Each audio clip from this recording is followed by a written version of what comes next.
this is the high leverage point. If we can change this frontline manager, if we can change their behavior, they'll change their team's behavior. And if we can systematically integrate coaching, it'll be a game changer. And so he told me, he said, Brian, everyone knows that. Everyone knows that the stickiness of the training program depends on the ongoing coaching reinforcement that frontline manager does. And I said, well, if everybody knows that, then why in the hell don't you build your curriculum around that frontline manager instead of the frontline ICs? And he said, our model is predicated on putting cheeks in the seats. And there's a hell of a lot more frontline employees out there, frontline ICs, than there are frontline managers.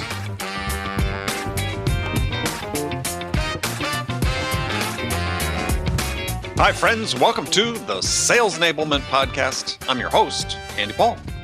Now, that was Brian Souza. Brian's the CEO and founder of Productivity Drivers Incorporated. He's a sales leadership coaching company, and he's the author of the New York Times bestselling book, The Weekly Coaching Conversation. So not surprisingly, Brian and I have a wide-ranging conversation about coaching. We get into research Brian has done, which has found that there's a direct correlation between the quantity and quality of coaching that an individual receives and his or her level of performance improvement. Now, no surprise there. And it's probably also no surprise that more than 44% of employees report never having received any constructive coaching or developmental feedback. So Brian and I dig into where the big disconnects are between the expectations and the reality when it comes to coaching. And we also dive into Brian's weekly coaching conversation framework and how to prepare yourself to be a great coach. All of this and much, much more. Before we get to Brian, I want to remind you to subscribe to this podcast wherever you listen to it. And if you subscribe, we'd certainly appreciate it if you could also give us your feedback about how we're doing in the form of a review. Thank you. All right, let's jump into it. Brian, welcome to the show. Thanks, Andy. Great to be here. Huge fan of your show.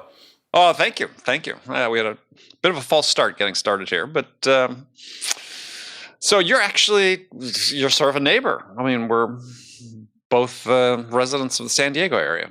I am, yeah, down the street. We, play in a similar hood here in the San Diego area. So, well, that's where all the cool kids live. So, that's actually, right. It's funny. Last year, I was interviewing Steve Farber, who's a very well-known author. And, sure. And it's like, we're like less than a block from each other. I could almost look out my window and wave at him. Oh, really? That's funny. Yeah, that was very close. I had no idea. All right. Well, today we're going to talk about coaching because that's, as we look at the book over your shoulder there, weekly call conversation. So you've written this book called The Weekly Coaching Conversation. What was sort of the impetus to write the book? Well, it really kind of goes back to my story. So, I mean, just briefly, Sure. I grew up from humble beginnings, put myself through school, studied international business, and went up to Silicon Valley in the mid-90s and got my start in high-tech sales. So I know you're from that generation, right? So it's sort of that .com 1.0 boom, right? Started with Netscape in the mid-90s. Yeah, probably version 1.0, unfortunately, but yes. Thank you for dating me, but yeah, go ahead. That's all right. But I like to say I had the distinction of being a part of the first riff of .com 1.0, when we were trying to sell client-server architecture, and I'm in a sea of inside salespeople, 400 people, and all of a sudden on a dime, Microsoft decides to give away IE for free, right? So, but anyways, went to a bunch of early-stage startup companies, and I ultimately ended up landing at a company called Akamai Technologies, and was hired to scale up the West Coast sales organization for them, ran about a third of their revenue. And that kind of set me off on this trajectory. And then the .com crash, and it kind of put me on this course towards writing books. And so did some early stage consulting for go-to-market strategies with early stage companies. And then I started researching sales productivity. And it kind of led me on this path it was actually a 5-year research project. We partnered with Ipsos, one of the leading research firms, and started researching sales productivity, and landed on ultimately sales leadership, right? And so the question we were focused on answering is, what really separates these world-class leaders of high-performance teams from most managers? And that's really what culminated in the book, The Weekly Coaching Conversation, is the difference primarily came down to one thing: their approach. They didn't act like a manager, they acted like a coach. So why is that so hard? Because this is a conversation that we're having more and more in sales these days. I mean, this is not revealed wisdom. This is something we've known for a long, long time. Why is this something that seems to be more acute now? This people defaulting more to wanting to be a manager than really understanding that the way they succeed is through other people, and only by making other people successful will they succeed themselves. Yeah, 100%. Well, I think a couple of reasons. I think one, generationally, I think things have changed, right? I think this, the new group of millennials that is by and large 70% of the workforce, I think they're really not only wanting, they're demanding sort of more coaching, more feedback. And that's really kind of raised and shined the spotlight on this new approach, right? We call the coach. But I think part of it, Andy, as you know, I mean, we've exchanged messages and chatted a little bit about it, but I think it's also a paradigm shift that needs to happen, I think, in our mindset as managers and as leaders, but also the industry as a whole. And I like to sort of frame it as, in a simple way, you sort of have two sides to management, right? You have the process side, which is all the scheduling, the reporting, the analyzing, all the data on the sales dashboard. And most managers are pretty good at the process side to management, but then you have the people side to management. And when it comes to the people side to management, most managers have never been taught the right approach. And so I think that's the distinction, is that they're really, in their mindset, they're sort of focused on, if I tell my people what to do, they'll do it. And let me just show the data and they'll do it. When in reality, there's a pretty big gap, a pretty big chasm trying to get their people to do what it is they need to do to be successful. Right. And I think, certainly that, we have expectations of coaches and frontline sales managers that are unrealistic in many respects, because to your point, we don't equip them with the perspectives they need to have, let alone the tools about the importance of this. But this gap, like I said, I think is more acute now than it's been for quite some time. I mean, we have all the advantages of technologies that exist for sales, and yet, my conversations on this program with people that are paying attention to these things, it doesn't really seem like we're getting any better, right? We should have all the advantages to be able to make individual sellers more productive. And yet it appears, based on what little data that does exist, that actually sellers today are no more productive, if possibly even less productive, in terms of the amount of revenue they generate per hour of selling time than they were 40 years ago. I agree. And I think and as you know, I think it comes down to a lot of things. I think one is just this overemphasis on the shiny object, and the data and all this technology. And I think we lose sight of the people side to management. I mean, ultimately, these aren't robots we're dealing with, they're people, right? And there's a world of difference between telling your people what to do and shaping their behaviors and coaching and developing them. Doesn't some of that, though, really come from higher up, right? I think there's, if you look at sort of the SaaS business, there's sort of this acceptance of the way things are. Is we are one place we've used the technology to great effect is at the top of the funnel. And we're great at putting stuff into the funnel, but quite honestly, when you look at win rates and so on, we've sort of, it's not that we couldn't be better at closing more deals, but just given the way the business oftentimes is structured, there's real no incentive at the top to be any better at closing deals, because if I can just put a certain amount of stuff on the top of funnel and get a certain percentage of it, we're going to grow. And great, some companies do, most don't successfully. But there's sort of this acceptance that this is the way it is, and this is a lever I know at the top of funnel I can manipulate, so I'm going to focus on that. 100%. I mean, it really boils down to efficiency versus effectiveness. Right. And I think that, to your point, I think we've just, as an industry and as leaders, as sales leaders, and I talk to dozens of CROs, or at least a dozen every single week. Right. And I think it's this outdated paradigm that they're coming from. Right. And I think I need to have 3-4x the pipe in my funnel for my reps. Right. And I need to hit these activity metrics, and I need to hit, all of so many proof of concepts, so many demos, so many, and the metrics play a role. But to your point, Andy, and I think it's a fantastic one, is, as sales leaders, as CROs, as go-to-market leaders, they're not focused on the effectiveness side of it. Instead of just trying to drive more and crack the whip and get to do more, how can we improve the effectiveness with what your reps are executing? And I think where you're going to land on that, and if you get out, get away from the dashboard and actually get down in the trenches and actually observe what's happening in the front line. I call it that front line, the last mile, the execution layer, right? It's a dynamics between the frontline manager and that frontline IC or employee, right? Frontline rep. And if you actually observe what happens, I think most sales leaders will be shocked and terrified all in the same vein, right? Well, but they accept it. what they have to realize, and this is kind of what I'm so passionate about. I've been on this journey for 10 years, right? In terms of, evangelizing and worked with some of the top companies, in the industry, certainly in high tech. But what I think part of it is they don't realize that there's an alternative. There is a different approach. And I think that philosophically, I think the sales leaders themselves have to realize, look, we can focus on all the metrics and the data and everything, but we have to understand what it is philosophically that we want to communicate, our management approach. Let me give you a quick example. Sure. So ServiceNow. Right. Familiar with ServiceNow. Oh, so yeah. huge successful company. They were actually, Dave Schneider, who was the president in Marinus, he just retired. ServiceNow was actually my very first client. Mm-hmm. And so I worked with ServiceNow, and what Dave saw is they were scaling. At the time, this was back in 2013, and I worked with them over a few years. But Dave saw that, look, as that organization was scaling, they were doing about 200 million ARR at the time.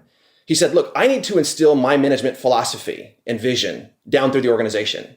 If I truly want to build a world-class high-performance sales organization, I have to put my imprint and my focus and my vision, and I have to institute that down through the organization, especially down to the front line.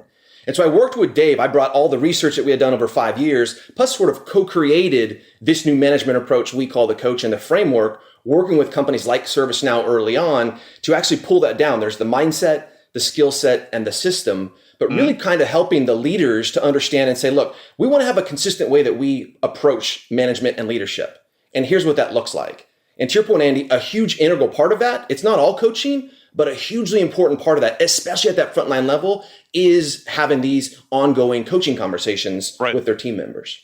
So one of the things and we're going to dig into that because, walk through a little bit what you talk about in your book. But my sense is that there's this disconnect, this chasm, if you will, between the frontline sellers, the individual contributors, and what they want to get out of work and the way they want to work versus the way the frontline managers and leaders who are so focused on the dashboards and quote unquote the process want them to sell.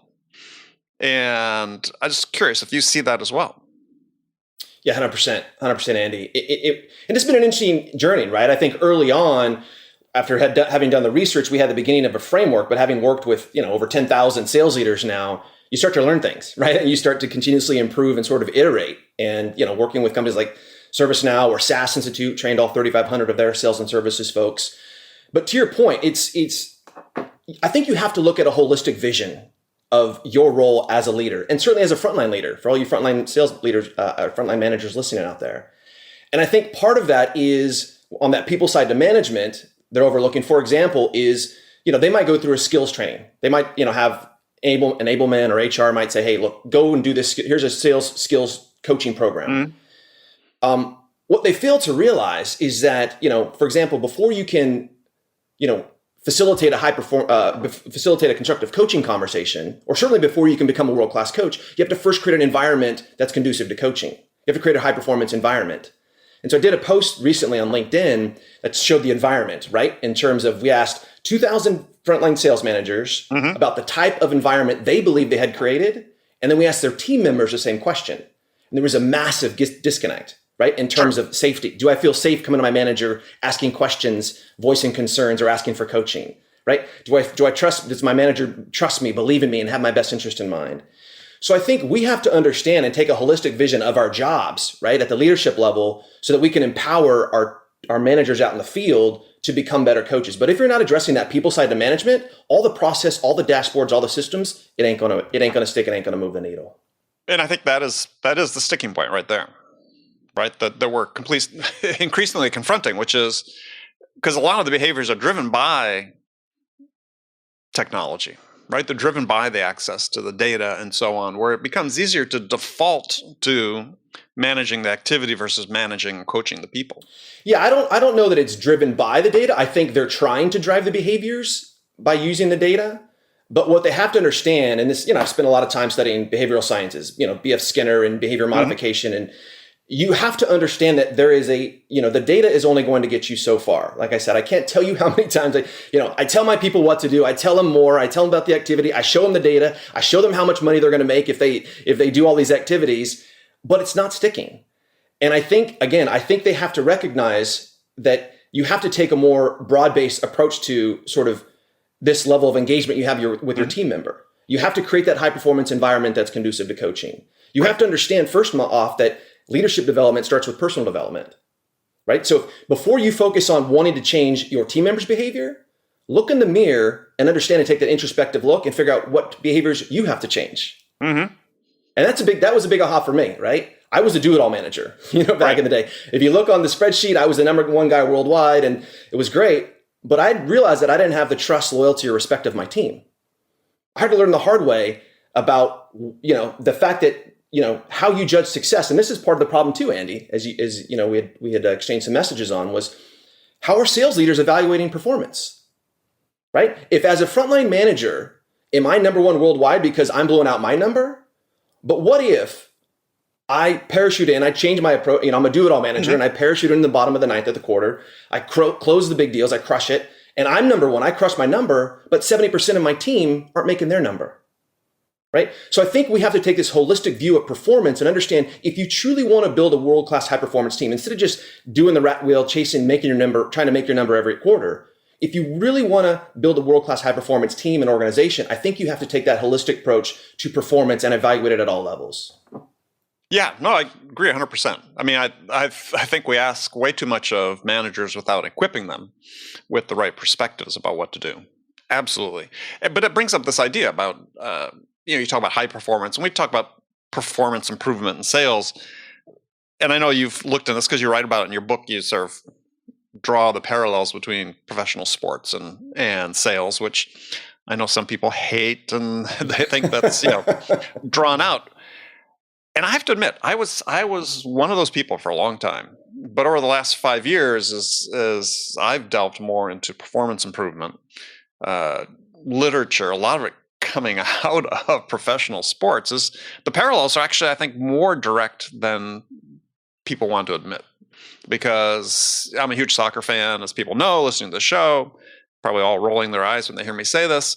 But you look at that particular sport and what they do to manage and coach to improve performance, there's so much we could learn in sales that we haven't done. But part of it is they actually train coaches about how you work with people. How do you coach, not just at the skill level, but also the human level? How do you coach somebody to improve their performance? Everything you talked about, skills, mindset, so on. And there's this body of work and thought coming out of professional sports that says, if you want to achieve more, is you have to focus less on results and more on what they call performance, the act of actually doing, as opposed to what the outcome is going to be. Because the outcome will come if you focus on performance versus results. 100%.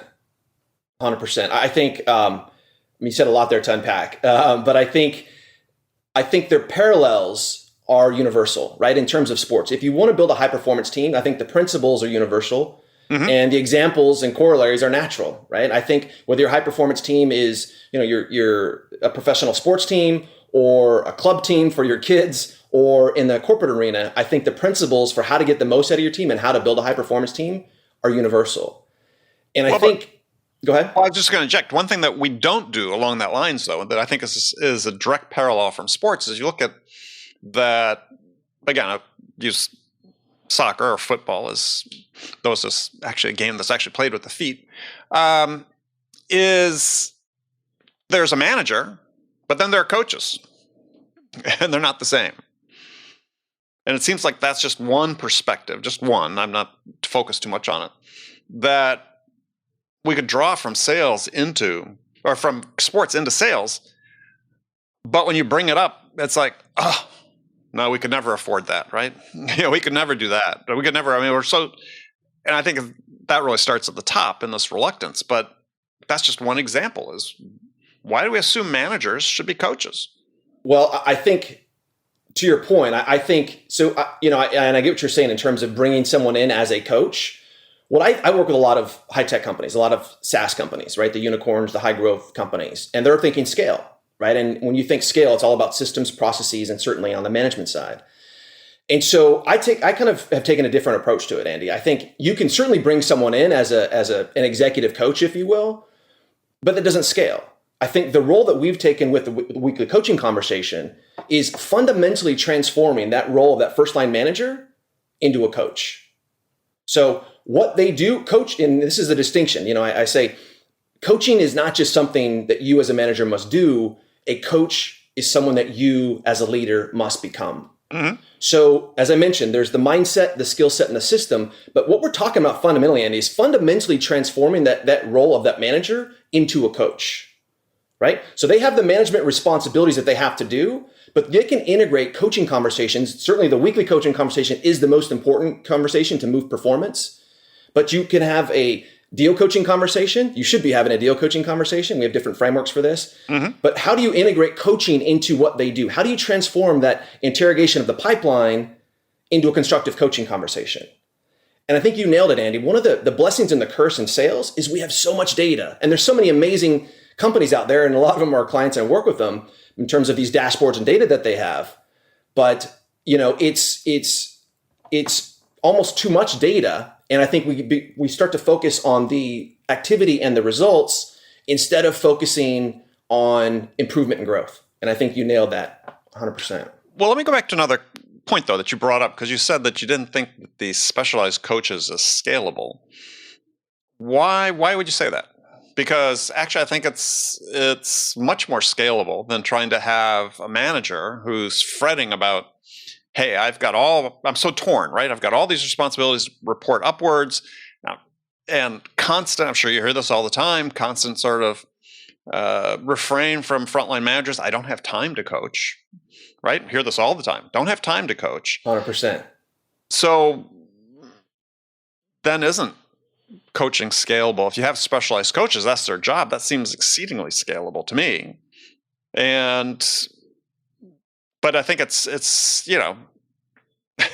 people are reluctant to think outside the box that way because it looks like an added expense as opposed to something that's actually going to be a spur to increase performance and better outcomes. Yeah, 100%. I'm not saying either or, Andy. I think that's a certainly plausible. I think something needs to change, but I think you nailed it. I think you hit the hammer on the head. I think that's the biggest objection and I think sticking block or mental block that I hear from managers all the time is, look, I just don't have time to handle the execution day-to-day part of my job and coach and develop my people. Mm-hmm. Right. And this is the fundamental distinction. This is one of those paradigm shifts that need to happen in the mindset is that, the operations part of your job and the people development part of your job are not separate and distinct. They're one and the same, right? You can superimpose the two. And I think that's the thing. If you have the right framework and the right skill set and the right mindset, you can transform almost any conversation with your team member into a constructive coaching conversation. And I can give you a quick example. Sure. So let's say that, on one simple example, let's say that a team member, when we had offices, but a team member comes to you with a question, right? Most managers, when they're just so busy in their job, what do? They immediately jump into problem-solving mode and answer it, right? And there's a whole lot of reasons for that. Sure. But they're building codependence, not independence, right? Mm-hmm. Whereas a world-class coach would assess and sort of hit the pause button just long enough and say, you know what? Is this a coachable moment? Is this an opportunity for me to help coach my team? And if it is, they can say, that's a good question. What are your thoughts? So it's kind of like jujitsu, right? Instantly, you're in sort of that coaching mood. You come with them and you sort of assess, because what that coach is trying to do is trying to understand and assess their team member. How are they thinking about handling this objection or that deal or their strategy? So not only are they focused on the result, but they're also focused on their team member, to your point about improving the process. So I think if you have the right skill set and the right mindset and the right framework, you can transform almost any conversation you're having with your team member into a constructive coaching conversation. Yeah, it's interesting because when we talk about this pull and multiple demands on frontline managers, I had a guest on the show last year and had written a book called, Roger Connors wrote a book called Get a Coach, Be a Coach. And his contention, which I think is being borne out right now, is that the current model we have of assuming that the managers are going to change their mindset and become coaches when they've got all these other demands on them to focus on metrics and activities, because this is how now upper levels they want reporting based on the numbers, right? Is that his sort of contention is look, self-directed coaching is really the only way this scales. And perhaps this then becomes really the path forward, and especially utilizing technology like Ring DNA has with conversational intelligence tool, conversational AI we talk about, or our Yoda tool is that sellers sort of use these to listen back to calls that they made, and yes, they have some guidance, but from time to time with the coaches, but ultimately they have to take responsibility for it themselves. Yeah, I think it's all of the above. Right. I think one of the problems with that is that we all have blind spots. I think there's two problems with that. One is we all have blind spots, right? Some big glaring ones, right? All of it, right? And so we don't know what we're doing right and what we're doing wrong, so we can improve next time because we're in it, right? So I think so it's not they can do it without coaching, but just that maybe the coaching is more episodic, and ultimately, though, like anything in personal development, you're taking responsibility and being somewhat your own coach. See, the approach that we've taken, I think another problem with that, Andy, is I think when you, as you know, the data on managers and their team members, going back, right? We've heard the maxim, right? People don't leave companies, they leave managers. So I think that is the fundamental sticking point. And if you talk to a lot of organizational leaders out there, they understand that frontline manager is the critical role in the organization, right? That execution layer. And unless you repair and fix that role and that dynamics, it's not going to change. So you can try all these ancillary strategies, but I think fundamentally, Andy, I think it's, as you look at that manager, they have to change their approach. They have to assume more responsibility, I think, for coaching and developing their people. But how's that going to happen unless we invest in it? And this gets back to something that I've been talking about in the show for the last year, in my hypothetical scenario, which maybe you and I went through, which is, we spend $20 billion a year in sales training in the United States, of which maybe 10% gets spent on managers, if that. And people think I'm being facetious when I say this, but I actually think we would be better off if we took that 90% we spent on sellers and invested in developing managers. And we have a lot less training for sellers because, to your point, all the research shows that the biggest uplift in individual performance comes from effective coaching. So let's focus on that. But everybody's afraid to make that change. It doesn't have to be. We don't have to go from 10-90 to 90-10 overnight. But hey, at least half the sales training dollars we spend, let's spend those on developing managers, because they are the biggest source of influence. They are the biggest source of people leaving, the churn that happens. And not saying they're all bad people. It's just they're ill-equipped. Yeah, 100%, Andy. And I think it's amazing. The data is out there, right? You've seen the data on the learning curve, right? This isn't an assumption. It's a fact that's been proven over countless studies. But after 30 days, 90% of what people learn in a classroom setting or in an event-based setting is lost without ongoing coaching and reinforcement. Well, we've known that since 1870s. We have. There's a German scientist. Yeah. That's right. We all know that, right? Yeah. But what, to your point, Andy, it's. I think we're just trapped in this outdated sort of paradigm, and I think let me give you a quick example of part of the problem. I think the industry as a whole has been evangelizing that we need IC training, all these skills, all these role-based competency models, right? That take years to implement. As an aside, there's little to no ongoing reinforcement or coaching out in the field. Right. But I talked to a friend of mine, a friend, an old buddy and colleague, and after I'd done the research for the book, this is right when we were going to publish it, I thought it was this breakthrough. And I said, look, we had done some research and we wanted to find the high leverage point, right? Where can we apply a little bit of focus, a little bit of energy, and really move the needle on sales performance? And after all this research and it landed on that frontline manager role. And I said, this is the high leverage point. If we can change this frontline manager, then if we can change their behavior, they'll change their team's behavior. And if we can systematically integrate coaching, it'll be a game changer. And so he told me, he said, he's the founder of a well-known sales training company. He said, Brian, everyone knows that. Everyone knows that the frontline, the stickiness of the training program depends on the ongoing coaching reinforcement that frontline manager does. Mm-hmm.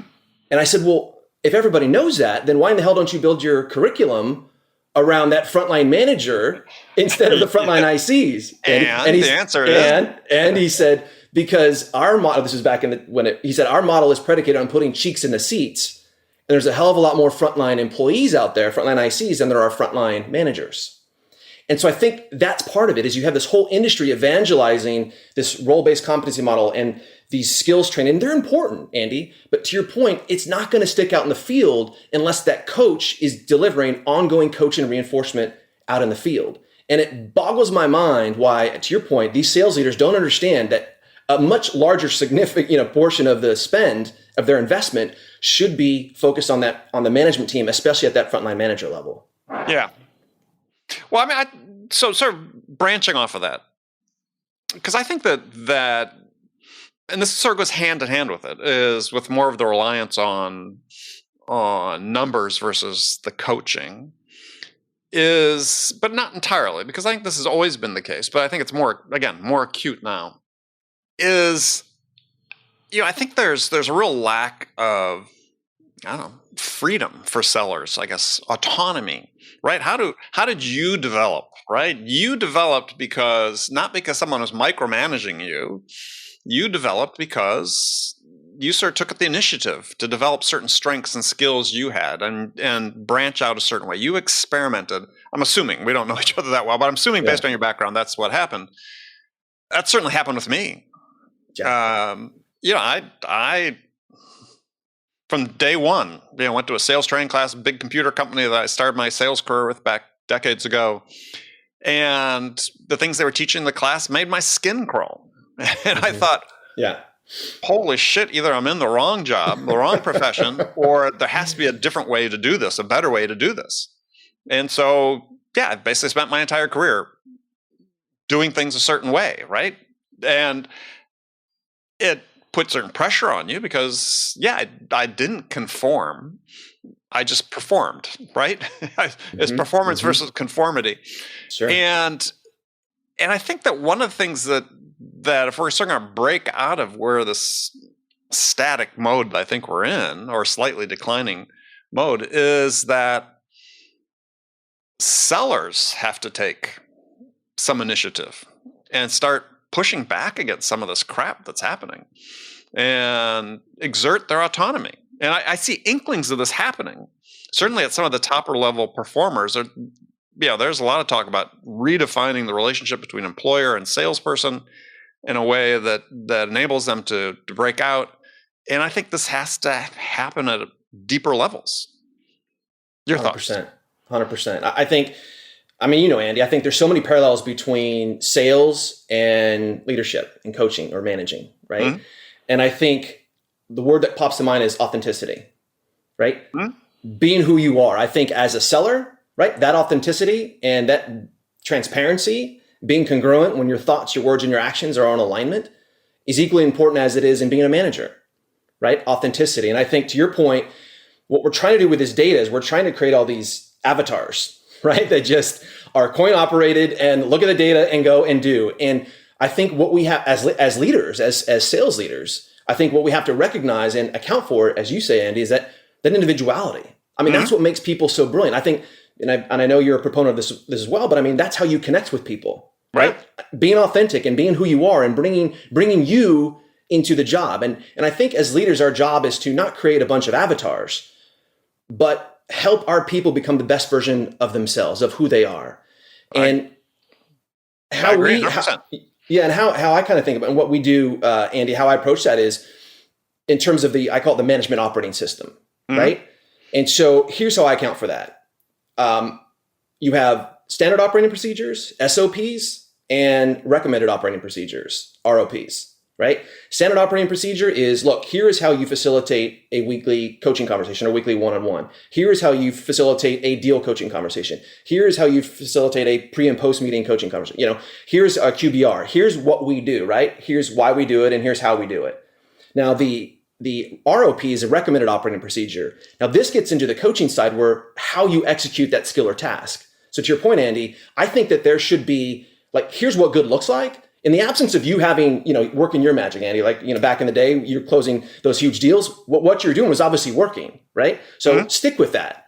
But if you're coaching someone new or someone that's not necessarily, if that's not a strength, I think it's incumbent upon us as managers, as leaders and coaches to at least have what I call that recommended operating procedure. Is here's a strategy. This is how it's worked for me, or this is how we're seeing work for other people on our team. Right. Try it out. If you have something that works better for you, great. But if not, let's sort of coalesce as a leadership team around here's how we execute that skill. But again, accounting for the individuality, which I think is hugely important on the point that you brought up. Yeah, I mean, I'm not anti-process. I mean, I think you need to understand your process, document your process on a personal as well as a corporate level. I mean, if you as an individual can't document your process, that's problematic, right? I mean, I sort of resist this idea on one level that sales is the numbers game, the way that we see our SaaS companies practicing it. But at an individual level, we all have our numbers, right? And you need to know what your number is, because that is the basis of what you're going to try to get better.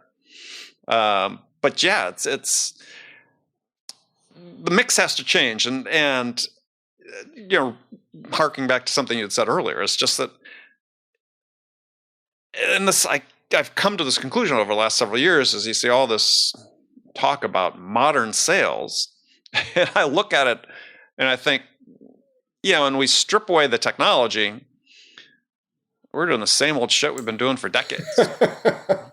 and that's the problem. That is the problem. Yes. Right? Is despite all this talk about modern selling, we're not doing modern selling. I was giving some of the example a week or so ago, talking to a CEO, and I said, I mean, let's look at the stages that are laid out in your sales force. Sales process. Mm-hmm. And for the sales stages. And I said, hey, I was using those 40 years ago. So that's nothing modern about that.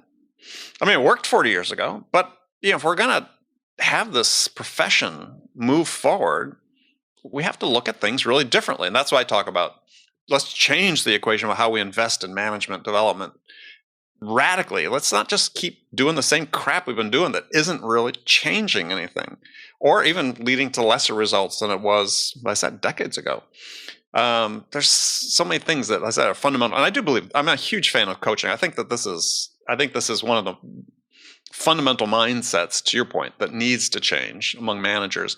But you know, the dynamics are such that they're being pulled in so many directions, especially in the tech world, where they're given the playbook when the company starts. Here's the predictable revenue playbook. Let's execute that. And you know, they're torn, quite frankly. And we need to help managers with this, new, different mindsets in terms of what their job is, what their responsibility is. Yeah, I think you nailed it earlier, Andy. I think when you were talking about, so focused on the results or the prize instead of the process and improving the process. And I like to say that incremental improvement is the new transformation, right? And I think when we get out of this mindset of this transformation initiative, right, that's going to cost multiple seven figures and take multiple years and move reorgs and all these moving parts, and we're going to bring in this big consulting firm and start moving stuff. We got to get out of that mindset and realize that incremental improvement is a new transformation. If we just understand and accept, and as leaders, right, embrace this philosophy that our job is to maniacally and systematically improve performance, right? Improving our team's performance out in the field isn't an event that takes place during annual or quarterly performance reviews or training event. Right. It should be inextricably integrated into everything your managers are doing on a weekly and daily basis. Well, the daily is I think what you talked about is every opportunity, every conversation you had, and this is the way I approach this. Every time I had an interaction with one of my sellers, it was a coachable moment. That's exactly right. And it's exciting. I mean, I've got the chills right now because people are finally starting to understand this. And I think when they have that breakthrough, it's transformative. And I think that, but to your point, it's that mindset piece. We're so busy. Part of it's mindset and a lack of self-awareness and lack of understanding that it actually doesn't take much, if any, more time to have that coaching conversation. Right. But part of the problem that you nailed, Andy, is also leadership, right? If they're cracking the whip and they're saying, here's the dashboard, here's the data, more, that rep down that front line, that frontline manager is feeling pinched, right? And that's how they're being managed. That's how they're being reprimanded in some cases. So I think that we have to kind of hit the pause button and say, look, ultimately, what do we have to? If we truly want to build a world-class high-performance organization, instead of just chasing our number every single quarter, we got to hit the pause button and we got to reset and create a high-performance environment, right? Where your team members aren't only open to receiving constructive coaching, but where your team members proactively come to you asking for it. Create that type of environment where team members feel safe, comfortable, respected, appreciated, valued, and understood. I think we have to start there. And then I think we have to sort of understand and look at those, I say these high leverage points, right, Andy? It's Right. in sales, I believe the number one, and this isn't just in sales, it's been proven out, goes back to Andy Grove, right, in Intel, the one-on-one conversation. I call it the weekly coaching conversation, but there's others. The key meeting coaching conversation right before a big deal, having that pre and post, breakdown conversation. Having, there's different sort of high touch points and high leverage points that as a manager, if you just get those right, you can really move the needle. And your team members want it. They want this coaching. I talk to them all the time. What's your perspective on that? Absolutely. Well, so a question for you. And this is one of my thoughts. And again, I'm not trying to be critical of anybody. That's just sort of the way things have evolved. But isn't one of the issues these days, I think, that frontline managers don't understand sales well enough oftentimes to be able to help in the way that's needed. And so I think that they need more coaching. They need more sales experience oftentimes than to be able to provide that sort of baseline of knowledge and coaching that's really required. That's an interesting perspective. So you think that they don't have the actual sales acumen themselves, these frontline managers? Yeah. I'm not saying this is not necessarily new. I think it's always the danger with frontline sales managers. Yeah. Oftentimes it goes back to how we choose them. But yeah, I think that seems to be the case, right? Because we brought people up, people that are being promoted these days, men and women into these roles. Yeah.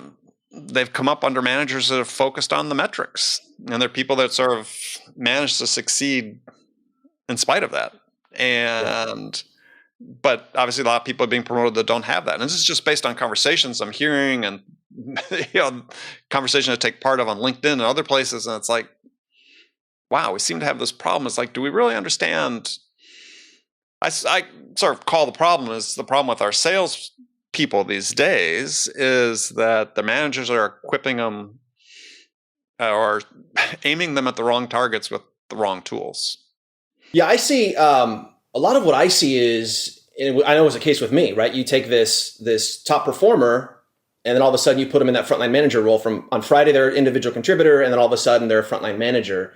And so while they may have their own experience, even if they were promoted quickly, some base level of experience, when it comes to that management and leadership and coaching, they're completely, fish out of water, right? And right. I think to your point, I think you're nailing it. It goes back to this continuous improvement, right? Mm-hmm. And I think that we have to, again, I say all the time that leadership development starts with personal development. Before you start telling your team members what to do, look in the mirror and start focusing on yourself, right? And I think that managers have to up-level themselves and their skill set. Yes. And here's an interesting example. So in workshops, I would take managers through and I'd say, okay, what are the top 10 skills you think your team members need to excel at in their particular functional role? Whether it's 50 people in the room, whatever. All the managers go through this exercise and list them out. And then I would take them through and how should they execute? Getting back to this recommended operating procedure, how should you execute those skills? A lot of them had never even thought of it before. Mm-hmm. And then I took them all the way down to the point of assessing their team members in these skill areas. You know what's on the sheet, Andy? Question marks. 80% of them question mark. They had absolutely no idea. Now, the reason why they have no idea is because when they go into that meeting, most managers are 100% focused on the deal, right? And whatever they need to do to get it, right? But here's that mindset distinction, is that these world-class coaches, they're still focused on the deal, right? But they're seeing that deal through their team members' eyes, right? They're looking and assessing their team member, their frontline rep. Mm-hmm. How are they thinking about handling this objection? Were they prepared in going into this meeting for this meeting? Should we be having this meeting in the first place? Is it qualified? Right? So they're still achieving the objective, but it's in a much more scalable way because they're thinking long term. They're investing in their person. They're not just focused on the deal. They're focused on the development of their team. Right. Well, and that's back to sort of the basic conundrum of what people consider the coaching calls to be. I remember sitting at a Topo conference. It's probably 5 years ago now. And we can make the assessment whether things have gotten better or worse since then. But as a panel of CROs and VPs of sales, talking about scaling and building teams and da-da-da-da. And at one point, a guy of a fairly well-known SaaS company, CRO, said, yeah, we don't do one-on-ones anymore. They don't work. Now I'm sitting there having to bite my tongue from making a comment out loud saying, dude, that's your failure, not the failure of the people. But there was just sort of this nodding of agreement among the panelists. I don't know if they were doing it because they're uncomfortable or, just reaction, but I'm thinking no one from the audience questioned it during Q&A. And I'm like, oh, really? Well, that says a lot right there. Yeah. We don't do one-on-ones. They don't work. That's akin to saying, Andy, is it not, we don't do sales process. Sales process doesn't work. Right? Well, what sales process is it, and how are you instilling it, and how are you reinforcing it? And that's asinine. It's ridiculous. Yeah. Well, as I thought, but unfortunately, I think that mindset exists out there, and that's coming from the senior level. So if you're a frontline manager and you feel that this is the way your boss or your boss's boss believes, that's going to have an impact on how you implement it. That's going to impact the culture of the organization. Yeah, absolutely. 100%. I mean, it starts at the top.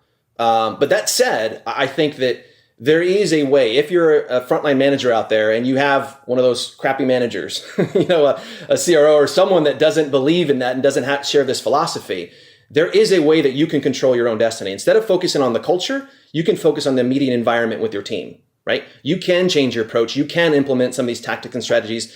They're a heck of a lot, simpler to do than you might think, but you can control your own destiny in that regard.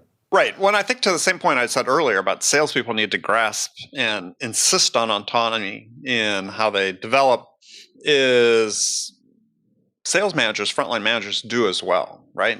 To your point, if you're in an environment and you're not getting the support you want from somebody above you, to your point, you have a choice, right? You can bail.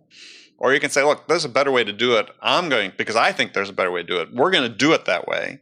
And let the chips fall, right? I mean, several instances in my career, it's like, yeah, okay, go ahead and fire me if you don't like what we're doing, but we're doing great, right?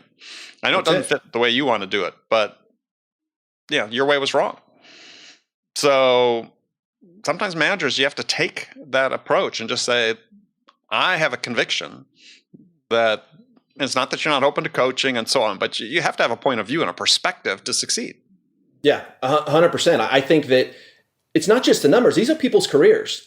These are people's livelihoods, right? And I think that don't screw with it and accept ownership as an individual out there to manage up and raise your voice and say, look, because with so many moving parts, Andy, and this is what I see all the time with the amount of data that we have, these at the C-suite, they're looking at the reports and they're not getting down in the trenches. So they don't really understand what's happening at that frontline level and what these frontline ICs and reps and what these frontline managers want and need. They have no idea because the double curse of data is, the data is helpful, but it shines a light on what you're measuring. And everything else is cast in darkness. So if you're not measuring the environment, the type of environment that your team has, that they're, on that front line. If you're not measuring, how your frontline managers or frontline ICs perceive your frontline manager's approach, it's not going to show up. And so I think that the senior leadership has to do a better job of really getting down, setting aside the dashboard, setting aside the data, and just invest some time in chatting with people, whether it's a triple skip review, but coming down to that front line, but really understanding how is that front line performing, especially during these COVID times, right? It's remote. We don't have that connection with people. The human element is devoid, right? We're devoid of that contact. Well, unless you develop it. I mean, you can still unless you develop it 100%. And I think this has to be top of mind for folks. It's not just about the number. It's about investing in your people. Right. And I think that starts at the top, but it comes down to the organization. I think once you spend time, because that's the blessing that I've had is I've spent a lot of time and energy and money over the years in chatting with folks and understanding what happens. How can we, and when you get down that front line, you really understand what's important to these people. I think it's going to shine a light. I think it's going to fundamentally change how you manage and how you lead your team and your organization. And I think that's where it comes in. Yes, absolutely. I would hope. And it not only becomes better for the people that you're coaching, it's become more fulfilling for you personally. So from your own career perspective as a manager, as a frontline manager, now suddenly say, oh, I see the influence and the impact I can have on people. And if you're ambitious, then you say, well, gosh, maybe I want to have that impact on a broader number of people and continue to work hard and get that next level of promotion. Hopefully that's the way it works out, Sorm. So I didn't mean to ignore talking about your book, which is an excellent book, The Weekly Coaching Conversation, written in a sort of fable form. So it's very easy to go through. Based on what you said at the early part of this conversation, it sounds like you were sort of the role model for the main character. In some respects, did I get that right? Yeah, it's I wouldn't say role model. I would say that I modeled world-class leaders. I mean, but the framework. But yeah, the story is essentially my story, Andy. Right? It's me sort of acting as coach today, knowing all that I've learned and studied and experienced, having a conversation with me 20 plus years ago when I first started managing people. Okay, so just a few minutes we have left. A couple key questions about the book. So the bar, the halftime, was that the Dutch Goose, the Oasis, or Zotz? What's that? So there are three. You gave a in the Bay Area. In the Bay Area, in Palo Alto. Loosely modeled after the Old Pro. Oh, the Old Pro. Okay, wow. The Old Pro. Remember the Old? Wow. Okay. Oh yeah. Okay. See, I wouldn't put that in the sort of like holy trinity of bars, but yeah, the Old Pro, perfect. Yeah, the original one across the street from Stanford, because I know you went to Stanford. So yeah, the Old Pro's down a little bit, but yeah. Well, the Oasis was the big one that was closest to campus. Unfortunately, that's closed down just in the last couple of years. So there are my initials, or my initials were in there somewhere, drunkenly carved into the wood booths. Nice. And the coach, who is the role model for the coach? Well, the coach is taken after a number of different characters, but there was one specific one was Bill Campbell. Yeah, I knew that. I could tell just from the conversation. So I worked for Bill at Apple back in the early days. Yeah. Okay. So we don't have time to go into it now, but in between my jobs and before I started the research, I had an early stage company, raised a couple $1 million. It folded in 2008, 2009. But as part of that, I had two board members that were on my board, and they were both in the coaching tree of Bill Campbell. Bill Campbell, yeah. And so we would have these weekly coaching conversations with them, and I would see their philosophy, their approach, hear their stories. And so as I expanded my network, I encountered more and more people that are proteges of Bill Campbell. So he was a big influence, and he is the godfather of coaching. So I took a lot of his inspiration and put it into the story. And incidentally, I had asked both of them, and I was supposed to meet with Bill Campbell, but they didn't feel comfortable. Bill shuns the spotlight, and he does not like the spotlight. And so this book was published in 2012. And so I didn't have the opportunity to sit down and publish this book before him. And he has since passed, but just an incredible human being. But as you know, Andy, it's taking this wisdom that someone like a Bill Campbell, someone like Tom Mendoza, Dave Schneider, some of these world-class leaders, and how can we package that and pull it down so you don't have to wait 20 or 30 years to learn these timeless lessons. You can actually implement it today. Yeah. Bill was very unique, and you did a good job. You could definitely hear Bill's voice coming through in the book. So. Well, good. So, Brian, that's it for us today. If people want to get in touch with you, learn more about what you're doing, how can they do that? LinkedIn is probably the best place. So you can look me up, Brian Souza, Souza, and we can connect there. Excellent. Brian, thank you for your time. We'll look forward to doing it again. I appreciate it. Thanks, Andy. Okay, friends, that's it for this episode. First of all, I want to thank you for taking the time to listen. As always, so grateful for your support of the show.